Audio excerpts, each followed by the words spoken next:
Robin Gibson became one of Australia's most influential and awarded architects in the 20th century. We discussed the man behind the buildings and his fight to defend his vision for Brisbane. Gibson recalled a fond memory from when he was a young boy in the 40s, sitting on the riverbank watching Brisbane's annual regatta and carnival. According to Gibson, Brisbaneites have always found ways to enjoy their river. His daughter, Tina Gibson, reaffirms this idea when she speaks of her father. First and foremost, he was a Brisbane boy. You know, he grew up, with the exception of 2 or 3 years living in London, he lived all his life in Brisbane and all his life in a fairly kind of small area along the river. And so the river was important to him. Now following in her father's footsteps by also becoming an architect, Tina talks about the household she grew up in. He was just a typical father in that era. He worked a lot because fathers did in those days. There was a number of things that I used to do, especially just with Dad, and he used to take me around his building sites, even from when I was little, on the weekends, because then there wouldn't be any workers there and he could go around and check that everything was completely perfect, which is what he used to do. And I love that, and that was really good fun. With the firm he founded, Gibson set about transforming the unused southern bank of the Brisbane River into a cultural hub that would give Brisbane the recognition it deserved. Well, it all started off with the draft master plan that the Campbell-Newman government introduced days after Dad died. But it was just a raft of changes. Most notably, they were intending to sell off the airspace above the cultural centre to private developers to build 2 30-storey towers.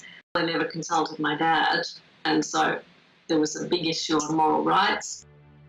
In 1973, after winning a competition to design a new building to house the Queensland Art Gallery, the firm is later commissioned to design the Queensland Cultural Centre. For Gibson, it was the opportunity to create something better than what exists at present and raise the people's consciousness of the responsibilities of architecture. Gibson believed that a good building respects its users and accommodates the needs of those outside its walls. During this period, the Queensland Cultural Centre included Queensland Performing Arts Centre, State Library of Queensland, Queensland Museum, and Queensland Art Gallery. The other public buildings or public works of architecture in the city are also part of Robin Gibson and Partners. All of basically the Brisbane's tourist attractions, so things like the Cultural Centre buildings in particular, but also Queen Street Mall, the Post Office Square, these are all Robin Gibson and Partners projects. So I would consider many of Robin Gibson's buildings to be of a modernist architectural aesthetic. Modernism is all about basically truth to materials and truth to building. He was never about making a monument. It was always about creating buildings that were active and living things. The State Library of Queensland was the final building open for the original Robin Gibson and Partners Cultural Centre scheme. So it was opened in 1988. Gibson also masterminded other projects that contributed to Brisbane's image, such as Main Hall and Century Library at University of Queensland.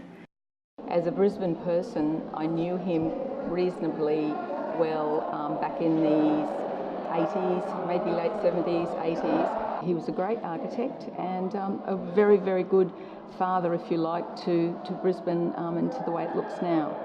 He really designed the centre of Brisbane and the way that it played out, and it's still actually enjoying that legacy today. Architect and historian Don Watson has extensively studied Queensland's architectural history, referring to Gibson as overwhelmingly he was the dominant architect of the period. He also adds, prior to his involvement with the Cultural Centre, there really was nothing comparable.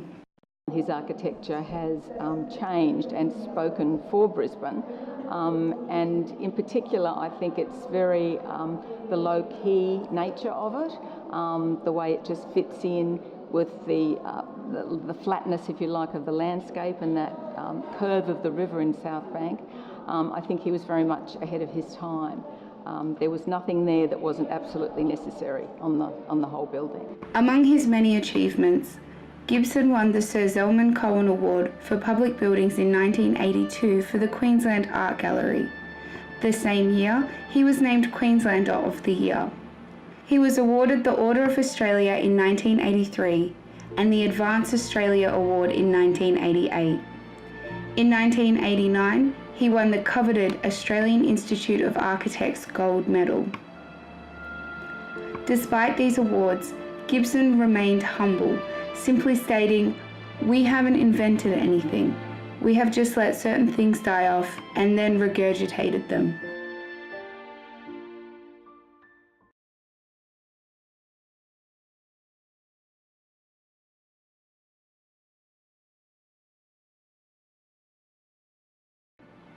Sadly, on the 28th of March 2014, he loses a different battle, a battle for his life.